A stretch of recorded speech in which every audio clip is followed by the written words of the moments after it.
রাব্বুল আলামিন তাকে হিসাবের জন্য উঠাবেন না, তবে হ্যাঁ হিসাব করানোর জন্য উঠাবেন। তার চেহারাটা হবে পূর্ণিমার চাঁদের মতো আলোকিত। কিসের মতো? পূর্ণিমার চাঁদের মতো আলোকিত। পড়বো তো ইনশাআল্লাহ। এরপরে সুবহানাল্লাহ, আলহামদুলিল্লাহ, লা ইলাহা ইল্লাল্লাহ, আল্লাহু আকবার, এগুলো পড়বো। আর অনেকের জীবন অনেক অভাব আছে, অনেকেই আজকে আমরা এখন কষ্টের মধ্যে আছি। আমি আমার উস্তাদের কাছ থেকে শুনেছি এবং উস্তাদের কাছ থেকে শোনার পর আমরা আমল করার পর আমরা আমাদের বাস্তব জীবনে এটার ফল পেয়েছি। এই শেষ কথা বলে আজকে শেষ করে দিচ্ছি। আল্লাহ রাসূল সাল্লাল্লাহু আলাইহি সাল্লাম বলেন, প্রতিদিন যদি কেউ সুবহানাল্লাহি ওয়া বিহামদিহি বলেন, সবাই সুবহানাল্লাহি ওয়া বিহামদিহি, সুবহানাল্লাহি ওয়া বিহামদিহি, এই এতটুকু 100 বার পড়তে পারবো না? পারবো তো ইনশাআল্লাহ। আল্লাহর রাসূলের কাছে একজন সাহাবী এসে বলছে, ইয়া রাসূলুল্লাহ, আমি অভাবী, আমি দরিদ্র, আমি গরিব, আমাকে এই দারিদ্রতার জীবন থেকে উন্নতি কিভাবে করতে পারি, আমাকে একটা তাসবিহ শিখায় দেন। আমরা কে কে কে চাই না বড় লোক হইতে? কোন কে কে চাই না বড় লোক হইতে? সবাই বড় লোক হইতে চাই তো? রাসূল সাল্লাল্লাহু আলাইহি ওয়াসাল্লামের সাহাবী আসছে, ইয়া রাসূলুল্লাহ, আমি অনেক অভাবী, আমার অভাব থেকে দূর হওয়ার জন্য আমাকে কিছু বলে দেন। নবীজি বলছে, প্রথমে 5 ওয়াক্ত নামাজ পড়বা। কয় ওয়াক্ত নামাজ? 5 ওয়াক্ত। তাহলে সকল আমলের মূল কি? 5 ওয়াক্ত নামাজ। সকল আমলের মূল কি? নামাজ পড়তে হবে কি না? পড়তে হবে। এরপরে নবীজি বলেন, আমার সাহাবী শোনো, তোমার জীবন থেকে যদি কষ্ট দূর করতে চাও, তুমি যদি অভাব মুক্ত জীবন যাপন করতে চাও, সকাল বিকাল 2 টাইম সুবহানাল্লাহি ওয়া বিহামদিহি পড়েন। সুবহানাল্লাহি ওয়া বিহামদিহি। রাসূল সাল্লাল্লাহু আলাইহি সাল্লাম সেই সাহাবীকে সুবহানাল্লাহি ওয়া বিহামদিহি শিখাইলেন। সাহাবী বাসায় চলে গেলেন, গিয়ে স্ত্রীকে বললেন, ও আমার স্ত্রী, নবীজির কাছে গিয়েছিলাম আমার দারিদ্রতার কথা বলার জন্য। নবীজি সাল্লাল্লাহু আলাইহি সাল্লাম আমাকে শিখিয়েছেন 5 ওয়াক্ত নামাজ তুমি ঠিকভাবে আদায় করবে, আর সকাল বিকাল সুবহানাল্লাহি ওয়া বিহামদিহি আমলটা করবে। তুমি এই আমলটা করবে, তোমার সন্তানকেও শিখাবে, তোমার স্ত্রীকেও শিখাবে, আল্লাহ তাআলা তোমার দারিদ্রতা দূর করে দিবে। সুবহানাল্লাহ বলেন। আলোচনাটা শেষ করব কিনা? হ্যাঁ। শোনার তো ইচ্ছা আছে? হ্যাঁ। রাসূল সাল্লাল্লাহু আলাইহি ওয়াসাল্লামের কাছ থেকে সাহাবী এই কথা শোনার পর এই স্ত্রীকে গিয়ে বললেন, ও আমার স্ত্রী, মা বোনরা যারা আছেন মনোযোগ সহকারে শুনেন। কাজের ফাঁকে ফাঁকে রাসূল সাল্লাল্লাহু আলাইহি সাল্লাম বলেছেন, তুমি তোমার স্ত্রীকে গিয়ে বলবা কাজের ফাঁকে ফাঁকে যেন পড়ে সুবহানাল্লাহি ওয়া বিহামদিহি। সবাই পড়েন সুবহানাল্লাহি ওয়া বিহামদিহি। স্ত্রীকে বললেন, স্ত্রী তুমি যখন ঘর ঝাড়ু দাও পড়বে সুবহানাল্লাহি ওয়া বিহামদিহি, যখন তরকারি কোটো পড়বে সুবহানাল্লাহি ওয়া বিহামদিহি, যখন ভাত রান্না করো তখনও পড়বে সুবহানাল্লাহি ওয়া বিহামদিহি,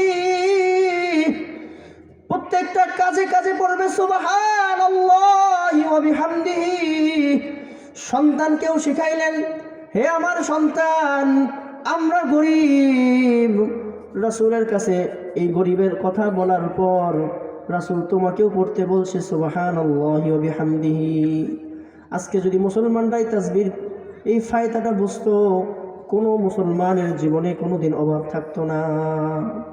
রাসূল সাল্লাল্লাহু আলাইহি সাল্লামের কাছ থেকে সেই সাহাবী এটা শোনার পর তারা সকলেই মিলেমিশে আমল করা শুরু করে দিলেন। সাহাবীও পড়ে, সাহাবীর স্ত্রীও পড়ে, সাহাবীর সন্তানও পড়ে, সকল কাজের ফাঁকে ফাঁকে চলতে ফিরতে কি পড়ে বলেন তো? কি? সুবহানাল্লাহ। সকলে বলেন কি পড়ে? সুবহানাল্লাহ, সুবহানাল্লাহি ওয়া বিহামদিহি। ওই কথা শোনার পর 1 বছর 6 মাস চলে গেল। কত বছর? জোরে বলেন, কত বছর? 1 বছর 6 মাস পর সেই সাহাবী এসে বলল, ইয়া রাসূলুল্লাহ, উযকুর যালিকাল ইয়াউম আযহাবু ইনদাক। ইয়া রাসূলুল্লাহ, স্মরণ করেন ওই দিনের কথা। 1 বছর আগে আমি আপনার কাছে এসেছিলাম, আমার দরিদ্রতার কথা বলবার জন্য আপনাকে এসেছিলাম। আমি গরিব ছিলাম, আপনি আমাকে 5 ওয়াক্ত নামাজের সাথে সাথেই তাসবিহটা শিখিয়ে দিয়েছিলেন। আপনি আমাকে পড়তে বলেছিলেন সুবহানাল্লাহি ওয়া বিহামদিহি। আমি আমলটা এত বেশি করেছি, আল্লাহ রাব্বুল আলামিন এক বছরে আমার জীবনে এই পরিমাণ বরকত দিয়েছেন, আমি আপনার কাছে এখন যে অবস্থায় এসেছি 1.5 বছরে আল্লাহ তাআলা আমার উপরে যাকাত ফরজ করে দিয়েছেন। সুবহানাল্লাহ বলবেন না? সবাই কি কথাটা বুঝছেন ভাই? হ্যাঁ। কি পরিমাণ সম্পদ হলে যাকাত ফরজ হয়? 7.5 ভরি স্বর্ণ যদি কারো কাছে থাকে, অথবা এই পরিমাণ সমমূল্যের টাকা যদি কারো কাছে থাকে, তাহলে তার উপরে যাকাত ফরজ। তাহলে ওই সাহাবীর জীবনে আল্লাহ রাব্বুল আলামিন এই পরিমাণ বরকত দিয়েছেন, এই 1.5 বছরের হায়াতের মধ্যে তার উপর আল্লাহ যাকাত ফরজ করে দিয়েছেন। সুবহানাল্লাহ। উপস্থিত অনেক সাহাবীরা ছিল, বলল ইয়া রাসূলুল্লাহ, এই সাহাবীর জীবনীটা আমরা শুনতে চাই, সে কিভাবে এত ধনী হইল। এটা তো প্রশ্ন আসে না, কিভাবে সে এত ধনী হইল? শেষ করব, গল্পটা শেষ করে দেই। বলতেছি ইয়া রাসূলুল্লাহ, আপনার সাহাবীকে জিজ্ঞেস করেন সে কিভাবে ধনী হয়ে গেল। তখন সাহাবীকে জিজ্ঞেস করার পর, সাহাবী বলো দেখি তুমি কিভাবে কি করলা।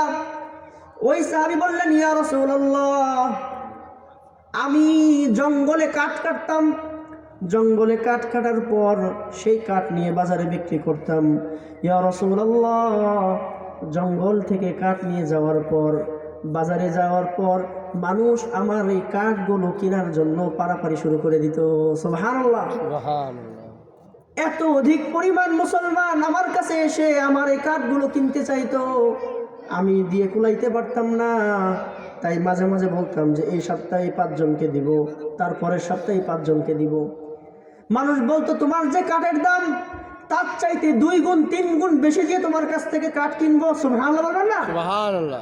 ইয়া রাসূলুল্লাহ, আমি নিজেও বুঝতে পারতেছিলাম না আমার কাঠে আল্লাহ এই পরিমাণ বরকত দিছে।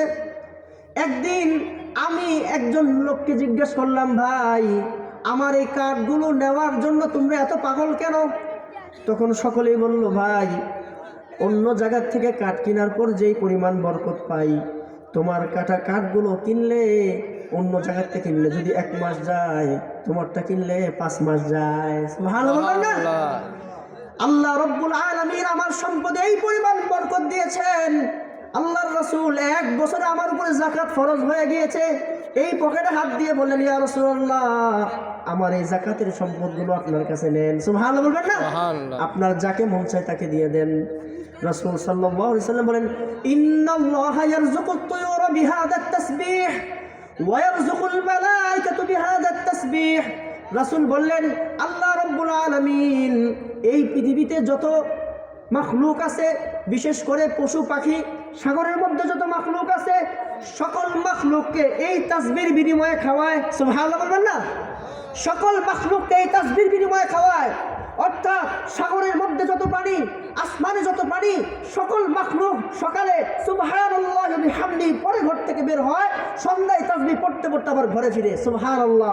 আল্লাহ রাসূল বলেন, ফেরেশতাদের আর কোনো খাবার নাই, সুবহানাল্লাহ বিহামদিহি এই তাসবিহটাই ফেরেশতাদের খাবার। সুবহানাল্লাহ বলবেন না? এই তাসবিহ যদি আমরা কেউ পড়ি, আমাদের জীবনে ইনশাআল্লাহ আমাদের বরকত আসবেই আসবে। যুবকরা কি বলেন? মুরব্বীরা পড়বো তো ইনশাআল্লাহ? আপনারা যদি এই আমলটা করেন, আমি তো কিছু পাবো ইনশাআল্লাহ। আপনার এই আমলটা করলে আমি নাকি পাবো না? আমরা সবাই করবো তো ইনশাআল্লাহ? 5 ওয়াক্ত নামাজের পরে সুবহানাল্লাহ 33 বার, আলহামদুলিল্লাহ 33 বার, আল্লাহু আকবার কতবার? 34 বার। রাসূল বলেন, এই আমল যদি কেউ করে, তার শারীরিক যত সমস্যা, সকল সমস্যা আল্লাহ দূর করে দিবে, সব সমস্যা আল্লাহ দূর করে দিবে। তাই নবীর মেয়ে ফাতেমা বলেন, আব্বাজান আমাকে এই আমল শেখানোর পর আমি যেদিন থেকে এই আমল শুরু করছি, আল্লাহ তাআলা আমার শরীরে 4 জন মহিলা শক্তি দান করছে। কয়জন মহিলা শক্তি? আমি একা 4 মহিলার কাজ করে ক্লান্ত হই না। যুবক ভাইরা যারা আছি, তারা যদি মনে করি আমাদের অসুস্থতা, মুরব্বীরা যদি মনে আসি, আমরা যদি মনে করি আমাদের জীবনে অনেক অসুস্থতা, এই আমলটা করব, ইনশাআল্লাহ আমার জীবন, আপনার জীবন আল্লাহ তাআলা সুস্থ করে দিবে। যতটুকু কথা কই পরবর্তী কোথায়, তাই যতটুকু কথা বললাম পরের বক্তা নিয়ে আসেন। তাহলে আল্লাহ রাব্বুল আলামিন আমাদের সকলকেই উক্ত কথাগুলোর উপর আমল করার তৌফিক দান করেন। এজন্য ভাই আল্লাহ রাব্বুল আলামিন আমাদেরকে বেশি বেশি জিকির ও ফিকির করার তৌফিক দান করেন।